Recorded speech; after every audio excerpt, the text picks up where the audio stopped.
Bismillahirrahmanirrahim. Assalamualaikum warahmatullahi wabarakatuh. Alhamdulillahirrabbilalamin. Wassalatu wassalamu ala asrafil anbiya'i wal mursalin Sayyidina Muhammadin wa ala alihi washabihi ajmain, amma ba'du. Perkenalkan, kami dari mahasiswa dari Universitas Islam Negeri Alauddin Makassar, Fakultas Ekonomi dan Bisnis Islam, pada Prodi Ekonomi Islam dengan dosen pengampu Andi Zulfikar Darussalam, MSI MHum.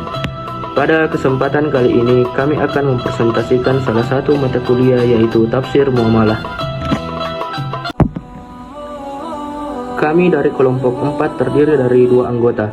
Saya pribadi atas nama Muhammad Ahyar Iqbal dengan NIM 9010121035, dan rekan kelompok saya yaitu Hasmarina dengan NIM 9010121053.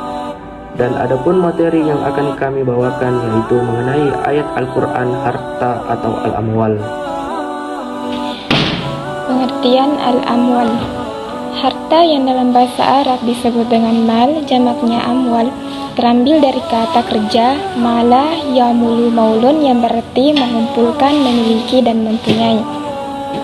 Dari pengertian ini dipahami sesuatu itu dinamakan harta bila dapat dikumpulkan untuk dimiliki, baik untuk kepentingan individu, keluarga, maupun masyarakat. Menurut Kamus Besar Bahasa Indonesia, harta didefinisikan sebagai barang, uang, dan sebagainya yang menjadi kekayaan atau barang milik seseorang. Harta juga didefinisikan sebagai kekayaan berwujud dan tidak berwujud yang bernilai dan yang menurut hukum dimiliki perusahaan. Ada juga yang menyebut harta sebagai nikmat. Di samping itu, sebagian lain menerjemahkan harta sebagai emas dan perak. Dengan kata lain, harta atau mal berarti sesuatu yang dikumpulkan dan dimiliki, yaitu harta atau kekayaan yang mempunyai nilai dan manfaat. Faruqi mendefinisikan harta sebagai sesuatu benda atau kekayaan yang memberi faedah yang dapat memuaskan jasmani dan rohani atau kebutuhan hidup.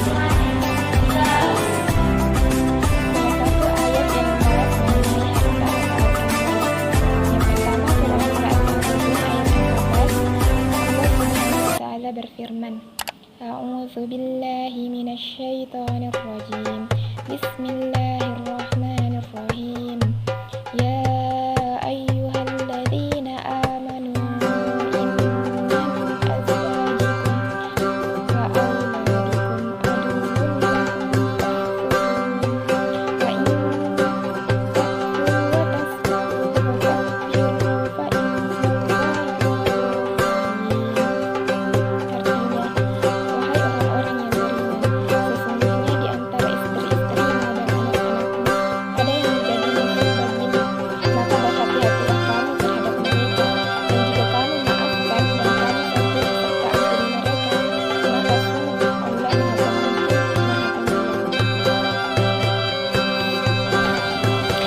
Kemudian yang kedua, Quran Surah At-Taghabun ayat 15. Innama amwalukum wa auladukum fitnatun wallahu indahu ajrun azim.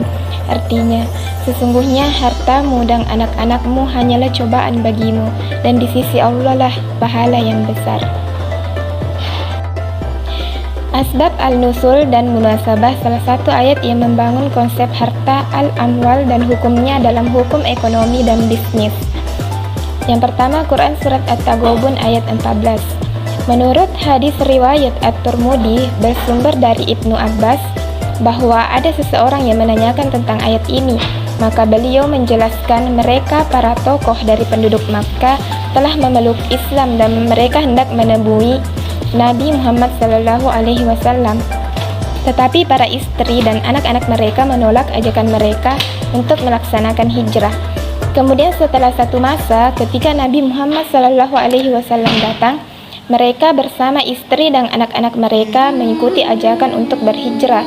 Tetapi mereka telah melihat masyarakat banyak yang telah memahami agama mendahului mereka. Maka turunlah ayat ini, sebagaimana telah disunting riwayatnya oleh Al-Wahidi dalam kitabnya Asbab An-Nusul, dan ia menyatakan bahwa ayat ini termasuk ayat Madaniyah. Oke baik, saya akan melanjutkan materi mengenai sebab al-nuzul dan munasabah salah satu ayat yang membangun konsep harta atau al-amwal dan hukumnya dalam hukum ekonomi dan bisnis. Adapun yang kedua yaitu Quran surah At-Tagabun ayat 15, di mana menurut hadis riwayat At-Tabi'in Yasar dan Ibnu Abbas radhiyallahu anhu, ayat tersebut turun di Madinah mengenai kasus Auf bin Malik al-Asja'i yang memiliki keluarga dan anak pada saat ada perintah perang. Dia selalu ditangisi dan diratapi oleh anak dan keluarganya, sehingga hal ini menghalangi dia menunaikan tugas perang. Kasus ini lalu disampaikan kepada Nabi SAW, maka turunlah ayat tersebut. Quran surah At-Tagabun ayat 15. Peranan harta dalam bermuamalah. Harta pada hakikatnya adalah milik bersama, dalam arti ia harus beredar dan menghasilkan manfaat dan keuntungan bersama bagi pembeli, bagi penjual, bagi menyewa, bagi yang bersedekah, bagi penerima sedekah, dan lain sebagainya. Semua hendaknya meraih keuntungan. Harta telah dijadikan oleh Allah sebagai pokok kehidupan atau kiamah untuk manusia. Karena itu ia harus dikembangkan, ia harus produktif dan menghasilkan keuntungan, sehingga biaya hidup hendaknya diambil dari hasil atau keuntungan pengelolaan harta pokok tersebut. Meski demikian, dalam pandangan Al-Quran, modal tidak boleh menghasilkan dari dirinya sendiri, tapi hasilnya haruslah dari usaha baik manusia.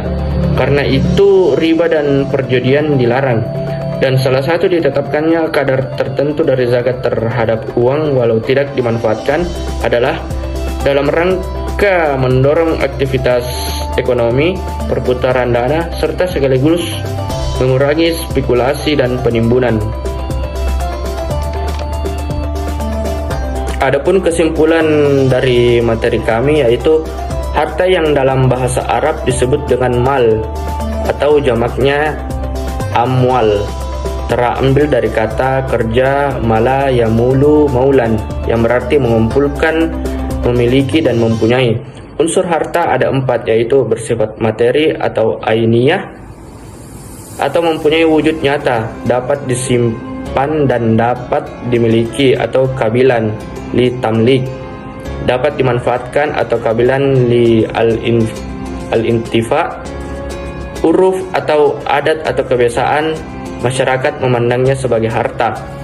Ayat-ayat yang membangun konsep harta atau al-amwal dan hukumnya dalam hukum ekonomi dan bisnis tertuang dalam Quran surah Al-Tagabun ayat 14-15, Quran surah Al-Kahfi ayat 46, Quran surah Al-Imran ayat 14, Quran surah An-Nisa ayat 5.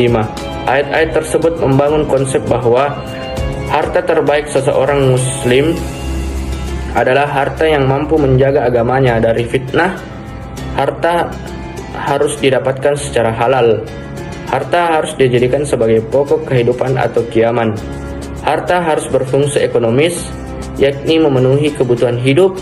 Harta harus berfungsi sosial, yakni sebagai sarana saling membantu kebutuhan hidup bagi yang tidak mampu memenuhinya. Sekian presentasi dari kelompok kami, kurang dan lebihnya mohon dimaafkan. Wabillahi taufiq wal hidayah. Wassalamualaikum warahmatullahi wabarakatuh.